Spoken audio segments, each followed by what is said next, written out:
Joe Pesci, the explosive talent who stamped his mark onto world cinema with ferocious energy and razor-sharp wit, is now over 82 years old. But few could have predicted how quiet, withdrawn, and contemplative his life would become. No longer the force of nature tearing across movie screens, Pesci lives among memories, regrets, and private solitude, his legacy towering, yet his days quietly drifting far from the chaos of Hollywood limelight. This is the unexpected story of a cinematic icon entering the final, bittersweet chapter of a life defined as much by what he left behind as what he achieved on screen. Born on February 9, 1943, in Newark, New Jersey, a place where family, tradition, and resilience stitched the fabric of daily life, Joe Pesci's early years were shaped by the rhythms of a tight-knit Italian-American household. His father, Angelo, worked as a forklift driver and bartender. His mother, Maria, toiled as a part-time barber, blending hard work with old-world humility.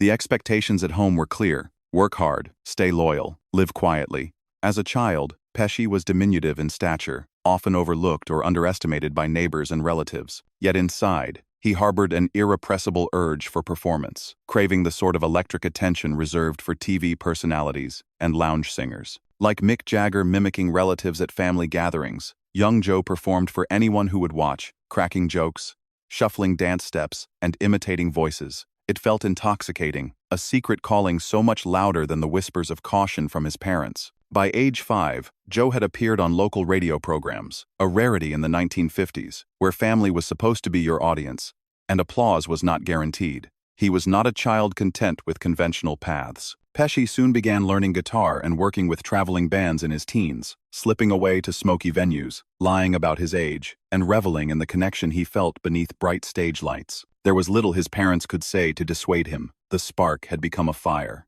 While many imagined Pesci the actor as a man born for the screen, his journey was anything but direct. In the late 1960s, Pesci performed as a guitarist in The Joe Pesci Combo, playing at weddings and clubs, and issuing an obscure LP under the name Joe Ritchie. Yet the grind of the music business took its toll. Unpredictable nights, unreliable gigs, fleeting fame. Turning to comedy, Pesci spent years honing his act in New Jersey dives, specializing in rapid-fire routines, sharp impressions, and volatile banter. Those years were marked by disappointment as well as hope, a period where each door closed by the music industry pushed Pesci further toward the world of performance, but also planted seeds of sadness and isolation. The hunger for connection and meaning pressed against the realities of a career with no safety net. Fate intervened in 1980. After years struggling in obscurity, Pesci landed his breakthrough role in Martin Scorsese's Raging Bull as Joey LaMotta, the brother of Robert De Niro's tormented boxer. Before we move forward, let us know which is your favorite Joe Pesci movie. My favorite is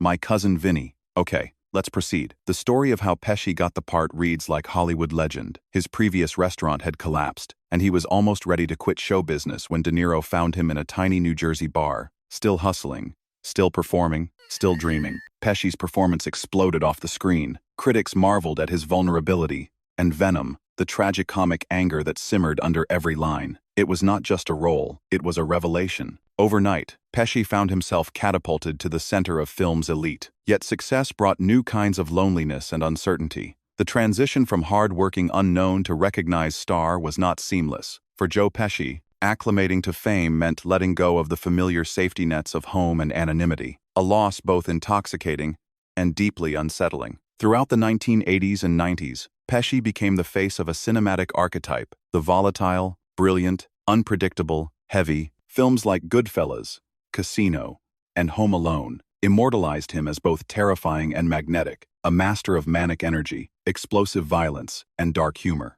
Hollywood feted him, but it also pigeonholed him. Roles came fast, but each demanded that Pesci summon chaos and rage on command. The very traits that made him unique often left him isolated. Off-screen, colleagues described him as quiet and introspective, happiest playing guitar in private or catching up with old friends over quiet dinners. Pesci's refusal to play Hollywood's game, no high-profile interviews, no celebrity parties, no social media presence, kept him distant from the world his characters ruled. Yet for every award won, his Oscar for Goodfellas, critical praise for My Cousin Vinny, Pesci's experiences with fame became increasingly bittersweet. Behind the applause was a persistent sadness, the realization that cinematic violence and comedy, so exhilarating on screen, left scars in real life. His characters were loved and feared. Pesci himself seldom felt either. What audiences never saw was the psychological toll of inhabiting characters like Tommy DeVito in Goodfellas or Nicky Santoro in Casino. Unlike other actors who could compartmentalize their roles, Pesci's method required him to tap into genuine wells of rage and vulnerability, emotions that,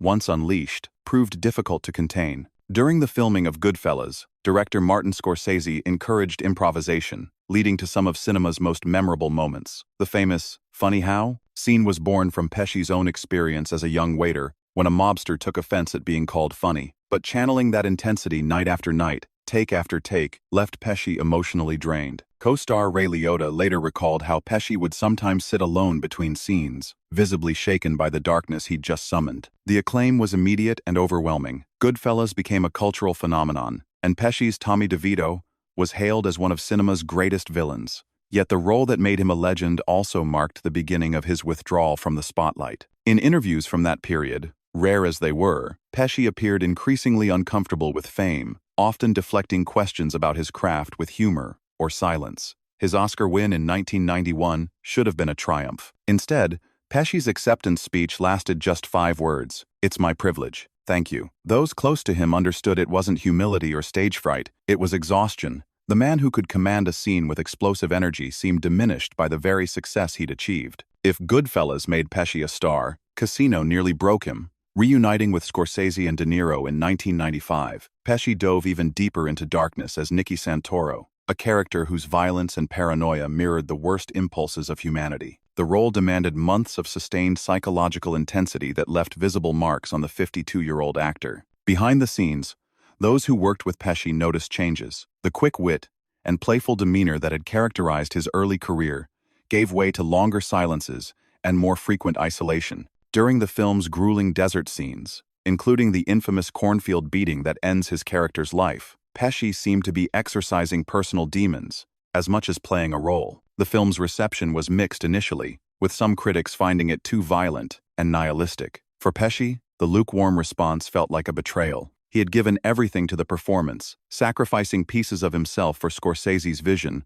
only to watch audiences recoil from what they saw. It was a harsh lesson in the difference between artistic achievement and popular acceptance, a lesson that would shape his increasingly selective approach to future projects. Years later, in one of his few reflective interviews, Pesci admitted, "Some roles you take home with you whether you want to or not." Nicky was one of those guys who didn't want to leave. The comment, delivered with characteristic understatement, hinted at the psychological price of his most celebrated performances. While building his reputation as Hollywood's most intense character actor, Pesci's personal life became a series of beginnings without endings. His first marriage, to Claudia Haro in 1988, seemed promising, a chance for stability amid the chaos of his career. Haro, an actress and model, understood the entertainment industry's demands and initially provided the support Pesci desperately needed. But fame proved corrosive to their relationship. Pesci's reluctance to embrace celebrity culture, his refusal to attend premieres, grant interviews,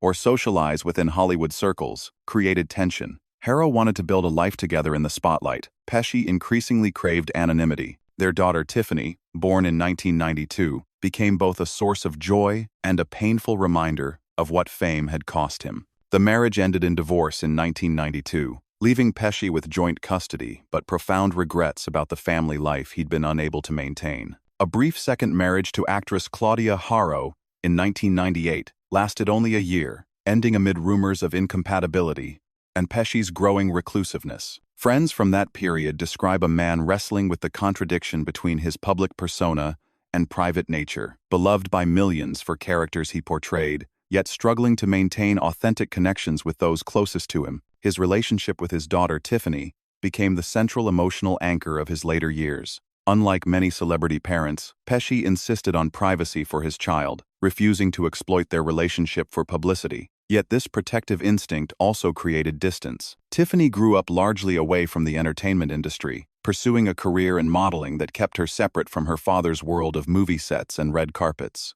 By the late 1990s, Pesci had reached a crossroads that would define the rest of his life. At the height of his fame, with studios offering lucrative deals and directors clamoring for his services, he made a decision that shocked Hollywood. He largely retired from acting. The official reason given was a desire to focus on music. Pesci had always maintained his love for jazz and planned to return to his roots as a performer. But those close to him understood the deeper truth. The psychological demands of his most successful roles had become unsustainable. The man who had made a career of explosive intensity needed peace. His last major film role was in The Good Shepherd in 2006, a quiet, contemplative performance that seemed to reflect his own emotional state. Gone was the manic energy of his earlier work, replaced by a weariness that spoke to decades of giving everything to his craft. The film's lukewarm reception reinforced his decision to step away from the camera permanently. From 2007 onward, Pesci sightings became increasingly rare.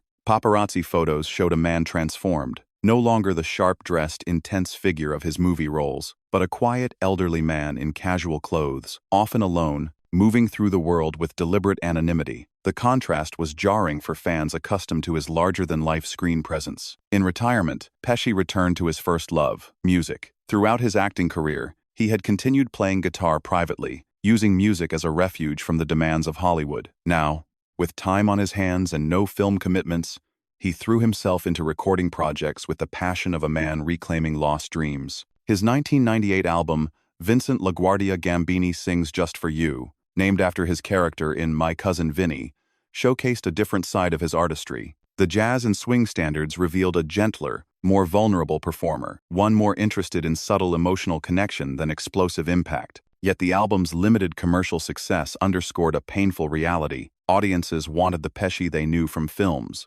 not the artist he had always dreamed of becoming. In recent years, Pesci has continued recording, though these sessions are largely private affairs. Friends describe late-night recording sessions in his home studio, where he plays for no audience beyond himself and perhaps a few close associates. The music has become both therapy and torment, a reminder of the path not taken and the price of fame that came through a different door. These musical interludes offer glimpses of the man behind the characters, thoughtful, melancholic, still searching for the authentic expression that has largely eluded him in his public life. Yet they also highlight the isolation that has defined his later years, performances with no audience, art created in solitude. In 2019, after more than a decade away from major films, Pesci emerged from semi-retirement for Martin Scorsese's The Irishman. His portrayal of Russell Bufalino marked a career renaissance that many thought impossible, a quieter, more reflective performance that earned critical acclaim and award nominations. Yet the film also served as a meditation on aging,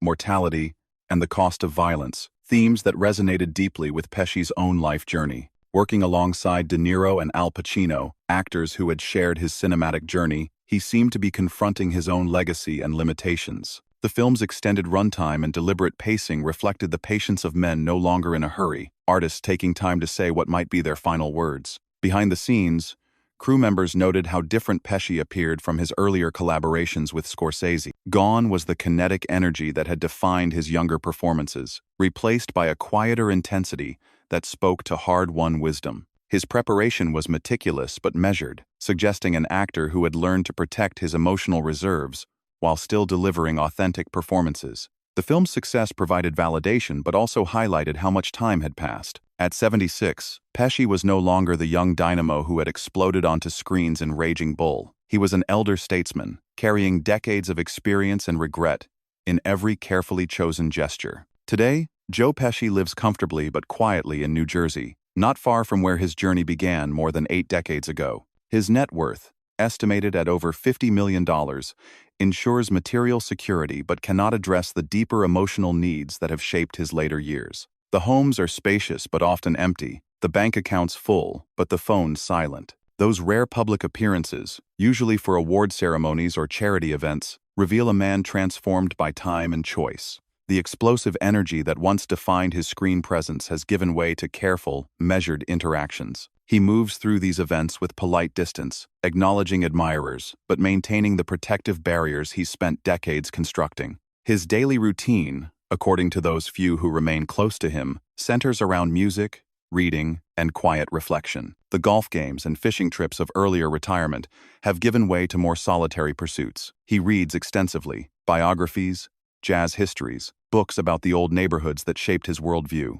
The man who once brought fictional characters to vivid life now seems most engaged with stories of real people navigating their own struggles with fame and authenticity. Health challenges have marked recent years, though Pesci maintains privacy about specific conditions. Those who have worked with him describe a man increasingly aware of mortality, more careful with his energy, more selective about commitments. The fire that once seemed inexhaustible now requires careful tending. Perhaps the cruelest irony of Joe Pesci's later years is how completely his artistic triumphs have overshadowed his personal happiness. The characters that made him famous, Tommy DeVito, Nicky Santoro, Leo Getz, live forever in popular culture, imitated and celebrated decades after their creation. Yet their creator remains largely invisible, a mystery even to devoted fans. The disconnect between public admiration and private fulfillment has become increasingly pronounced. Fan conventions and retrospective screenings continue to celebrate his work, but Pesci rarely participates. The adulation feels hollow to a man who gave so much of himself to roles that, in hindsight, may have taken more than they provided. Recent interviews, the few he grants, reveal a man wrestling with questions of artistic legacy versus personal happiness. Would he trade his Oscar for a different kind of life? Would he choose anonymity over immortality? These are not abstract philosophical questions for Pesci. They represent the real choices that have shaped his 8 decades of life. The man who mastered the art of explosive screen presence now speaks in careful whispers about what matters in the end. Fame, he suggests, is both gift and curse, necessary for artistic expression but corrosive to genuine human connection. The applause eventually fades, but the isolation it creates can last a lifetime. Reflections on time and mortality. As Joe Pesci enters his 83rd year, the passage of time has become his most constant companion. The explosive anger that fueled his greatest performances has mellowed into something quieter, but no less profound, a deep sadness about roads not taken and connections not made. The man who once commanded screens with volcanic intensity now moves through the world with careful deliberation, each step measured against the knowledge that there are fewer steps ahead than behind. Friends describe conversations that increasingly turn to mortality and meaning. What does it profit a man to gain the whole world of critical acclaim if he loses touch with the simple pleasures that make life worth living? Pesci's later years seem focused on this essential question, though the answers remain elusive. The great tragedy of his story may not be anything that happened to him, but rather what didn't happen. The quiet moments of connection, sacrificed for the demands of craft, the relationships that withered under the pressure of fame, the simple pleasures deferred until, after the next film became, after retirement became, maybe never. Yet there remains something admirable in his commitment to authenticity. Even in isolation, Pesci chose artistic integrity over commercial calculation, personal privacy over public validation. These choices came with costs, but they also preserved something essential, a core of genuine humanity that no amount of fame could corrupt or destroy. In the end, Joe Pesci's greatest performance may be his disappearance from public life. The man who gave us some of cinema's most memorable characters has chosen to become a character himself, the enigmatic artist who values privacy over publicity, substance over sensation. It's a role that requires no script, no director, no audience applause. His silence speaks to a generation of artists struggling with the demands of fame in an age of constant connectivity. By withdrawing from the spotlight, Pesci has preserved something increasingly rare in celebrity culture: mystery. He remains unknowable, which may be the kindest gift he could give both to his fans and to himself. The sadness in his story is not that he chose isolation, but that isolation seemed like the only choice. In a world that demands constant performance, constant availability, constant revelation of private thoughts and feelings, Pesci chose instead to protect what remained of his authentic self. It was a brave choice, but also a lonely one. As he sits now in his New Jersey home, surrounded by memories and music, Joe Pesci embodies a particular kind of American tragedy. The artist who achieved everything he thought he wanted, only to discover that success and happiness are not the same thing. The applause has faded, the crowds have dispersed, and what remains is a man alone with his thoughts, his regrets, and his art. Whether this constitutes sadness or wisdom may depend on perspective. But for those who love his work and wonder about the man behind it, Joe Pesci's later years offer a sobering reminder that even our greatest artists are, in the end, simply human beings trying to make sense of their time on Earth, one quiet day at a time. The fire that once blazed so brightly on screen now burns low but steady, casting long shadows across a life that gave the world unforgettable characters, while remaining, itself, ultimately unknowable. Perhaps that's exactly how Joe Pesci wanted it. Perhaps that's the greatest performance of all. Do you think Joe Pesci found peace in his solitude? Or does his withdrawal represent the ultimate price of fame? Share your thoughts in the comments below. Don't forget to like and subscribe for more stories from the complex world of Hollywood legends. See you in the next video.